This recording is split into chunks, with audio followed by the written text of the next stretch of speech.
Today we'll examine the science behind potato buns and why they're so incredibly soft. I mean, look at this.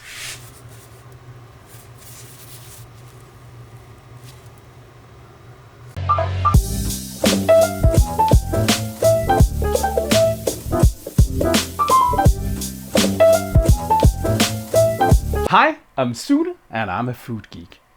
In the intricate dance of baking, where each ingredient plays a pivotal role in the final masterpiece, potatoes emerge as an unexpected star in creating the perfect bun. While they might seem like a humble addition, their scientific contribution to the world of bread making is profound.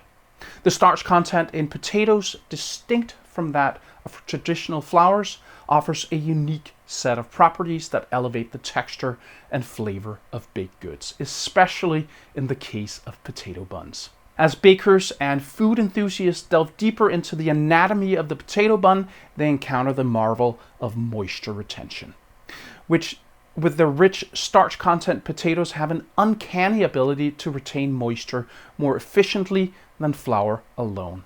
The fact that the water stays inside the dough instead of evaporating ensures a softer, moister crumb in the finished bun and provides resilience against overdrying, which many bakers dread.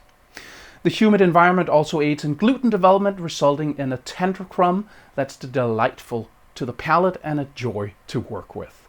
Yet, the wonders of the potato in baking don't end with moisture. During baking, as the potato breaks down, they release simple sugars. These sugars serve a dual purpose. They enhance the inherent flavor of the bun and play a crucial role in the Maillard reaction, responsible for the delicious golden brown crust that many crave. This complex interplay of amino acids and reducing sugars is accentuated by these potato-derived sugars, ensuring that potato buns are as pleasing to the eye as they are to the taste buds. In the way the potatoes retain moisture in the buns, it works like a tangzhong or yudane. But the earthy and nutty notes from the potatoes give these buns an excellent taste. So, of course, I will show you how to make potato buns, and they are as simple to make as they are soft and delicious. The dough is enriched with butter, milk, egg, and sugar.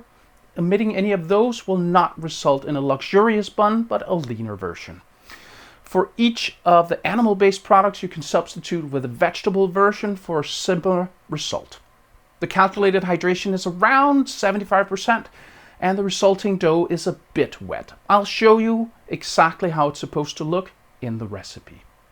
The amount of salt is high at 2.8%, but in my testing, the buns became bland with the regular 2%. I assume this is because there's more water in the baked bun. If you'd like to support the channel, please consider joining my Patreon. You can also buy some merch, use the super thanks, or use the links for tools and ingredients in the description. Those were the words. This is the recipe. There's a link in the description to the recipe on my website. Add 200 grams or 7 ounces of cubed potatoes to a pot. Add enough water to cover them. Boil the potatoes for 15 minutes.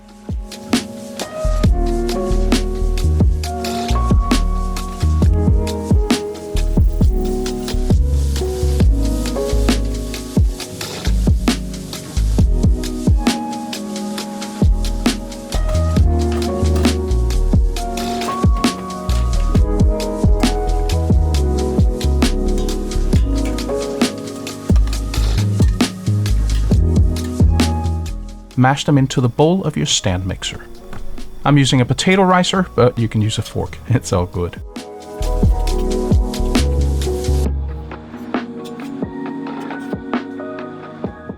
Then add 30 grams or 6 teaspoons of butter. Mix it in a little bit.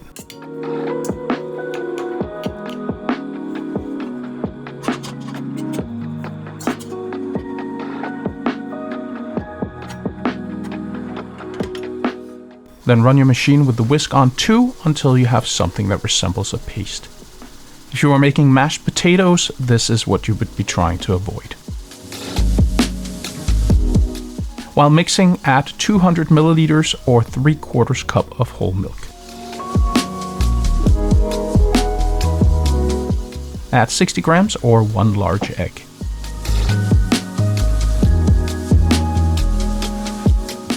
When it's mixed in, stop the mixer. Change the whisk to the dough hook. Then add 10 grams or 1.5 teaspoons of table salt, 14 grams or 3 teaspoons of granulated sugar, 7 grams or 1 sachet of instant yeast, and 500 grams or 3.5 cups of all-purpose flour. Then start the mixer, first on 1, and then when it's more mixed in, go to 2. Mix for 5 to 8 minutes until the dough lets go of the sides, but not the bottom of the bowl.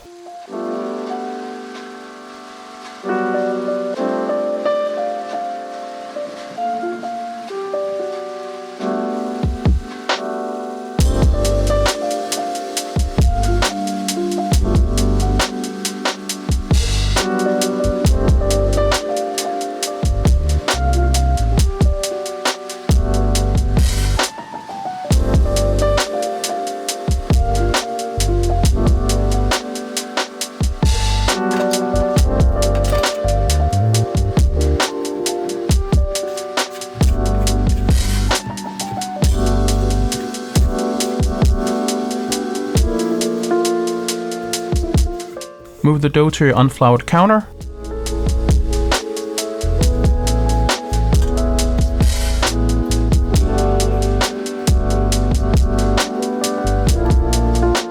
As you can see, it's quite wet.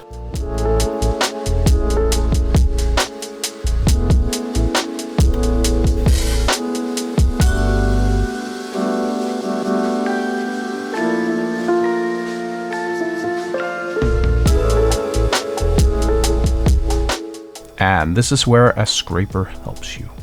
Pull the dough over the counter using your scraper. Use the other hand to help guide the dough. You don't necessarily need to touch the dough much.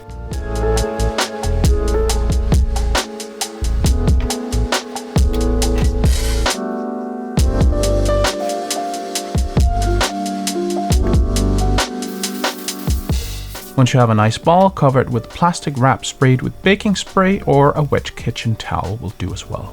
Leave it to rest and grow for 30 minutes. Then measure the dough and calculate the size of 8 pieces. It should be around 120 grams or 4¼ ounces. Divide the dough into 8 pieces.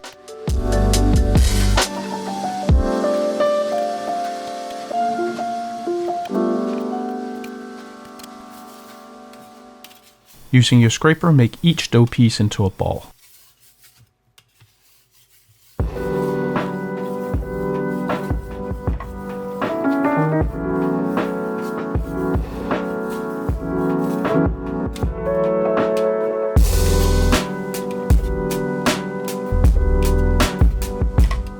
Then add them to a baking sheet lined with parchment paper. I'm using these molds, which just help me give the burgers the same size. Put some oil in your hands and press the buns flat.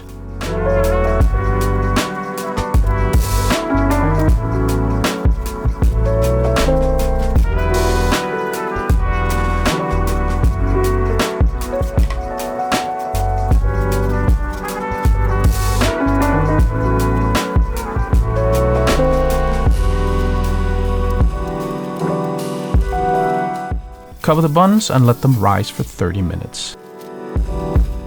While the dough is rising, heat your oven to 180 degrees Celsius, 350 degrees Fahrenheit, with the fan on.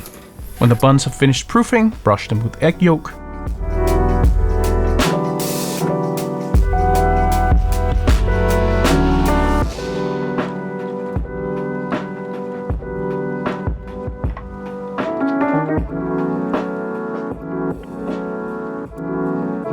Top them with seeds of your choice.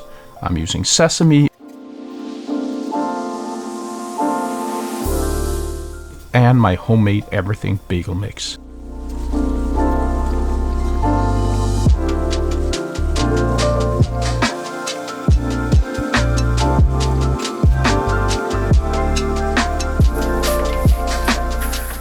Put them in the oven and bake for 18 minutes. Take them out and let them cool for at least 30 minutes. The carryover heat finishes the baking. All right, these buns are ready for their beauty shots and to be used to make a wonderful burger. Are you ready?